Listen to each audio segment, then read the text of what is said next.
పాలసీలు మార్చాను.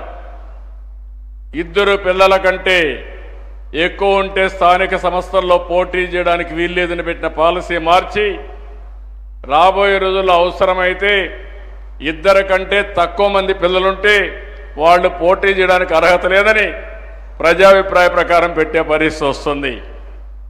అదే మాదిరిగా ఒకప్పుడు ఒక బిడ్డకే ఆర్థిక సహాయం చేసే పరిస్థితి ఉంటే ఈరోజు నేను తీసుకునేది ఎంతమంది పిల్లలున్నా అందరికీ తల్లికి వందనం కింద 15,000 రూపాయలు ఇస్తామని చెప్పి ఇచ్చాం. దీనివల్ల మీరు ఒక్కసారి చూస్తే పిల్లలు ఎక్కువ ఉంటే తల్లిదండ్రులదే బాధ్యత కాదు, కుటుంబాందే బాధ్యత కాదు.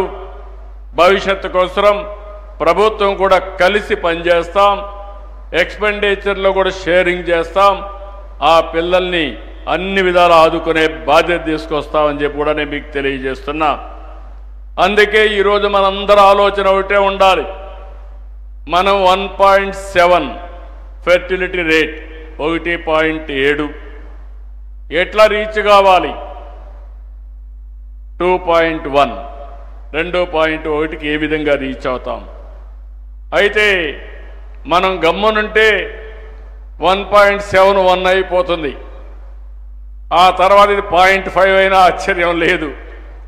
ఇప్పుడు చైనా 1 పడిపోయారు. చైనా మీరు గుర్తుపెట్టుకోవాలి, రాబోయే రోజుల్లో చైనా 100 కోట్ల జనాభా కంటే తగ్గిపోతుంది. భారత్ జనాభా ఇదే మాదిరిగా మీరు చూస్తే రాబోయే 15-20 సంవత్సరాలు మా ఎకానమిస్టులు ఎక్స్పర్ట్స్ అందరూ వర్కౌట్ చేయాలి. ఇండియా 160-170 కోట్ల వరకు పోయే పరిస్థితి వస్తుంది. అక్కడి నుంచి మనం కూడా డిమినిష్ అవుతాం. అది తగ్గితే మళ్ళీ మనం చైనా మారిగా ఒక 15-20 సంవత్సరాల్లో జనాభా తగ్గిపోయే పరిస్థితి వస్తుంది. అందుకనే మనందరం కూడా గుర్తుపెట్టుకోవాల్సింది ఈరోజు ఎక్కడికక్కడ మన విధానాల్లో మార్పు తీసుకురావాలి. నేను ఒకప్పుడు ఒక పిలిపిచ్చాను. ఎయిడ్స్ పైన ఎవ్వరూ మాట్లాడేవాళ్ళు కాదు. సమైక్య ఆంధ్రప్రదేశ్లో మొట్టమొదటిసారిగా దేశంలో నేను ఒక కాల్ ఇచ్చాను. Break silence, talk about AIDS అని మాట్లాడి ఆ సైలెన్స్ని బ్రేక్ చేసి పెద్ద ఎత్తున ఉద్యమాలు చైతన్యాన్ని తీసుకొచ్చాం. దానివల్ల ఆ రోజు నేను చాలాసార్లు చెప్పాను, మీ పిల్లలతో కూడా మీరు మాట్లాడండి, వాళ్ళకు కూడా కౌన్సిల్ చేయండి.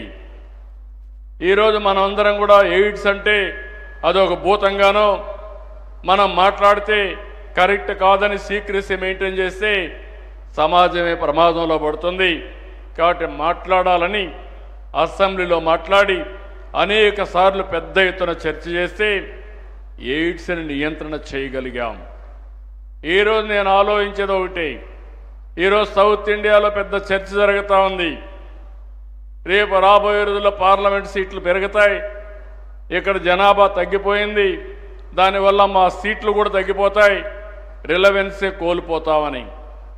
కానీ ఇక్కడ ఒక విషయం మనం గుర్తుపెట్టుకోవాలి, ఎక్కడైతే మనుషులు తక్కువ ఉంటారో, ఎక్కడైతే సమర్థవంతంగా పనిచేయలేకపోయినప్పుడు అవసరాల కొద్ది వేరే ప్రాంతాల నుంచి మైగ్రేషన్ వస్తారు. ఈరోజు హైదరాబాద్ ఉంది, అభివృద్ధి జరిగింది, మెరుగైన జీవన ప్రమాణాలు ఉన్నాయి, ఆదాయం బాగుంటుంది. దేశంలో ఉండే వాళ్ళందరూ హైదరాబాద్కి మైగ్రేట్ అవుతున్నారు. ఒకప్పుడు అమెరికా ఉంది, అవకాశాలు మెండుగా ఉన్నాయి, అందుకే ఇండియా నుంచి అమెరికాకి ఎక్కువ వెళ్ళారు. ఎవరైతే నాలెడ్జ్ ఉందో ఆ నాలెడ్జ్ వర్కర్స్ అంతా అమెరికాకు పోయే పరిస్థితి వచ్చింది. ఇది సహజం. ఇంకో పక్కన మన దేశంలో జనాభానే తగ్గిపోతే ఇటీవల నేను చూశాను, ఒకప్పుడు జనాభా జపాన్ అయితే భారతీయుల్ని పెద్దగా ఎంకరేజ్ చేసేవాళ్ళు కాదు. ఇప్పుడు వాళ్లే మన వాళ్ళు కావాలని అడిగే పరిస్థితి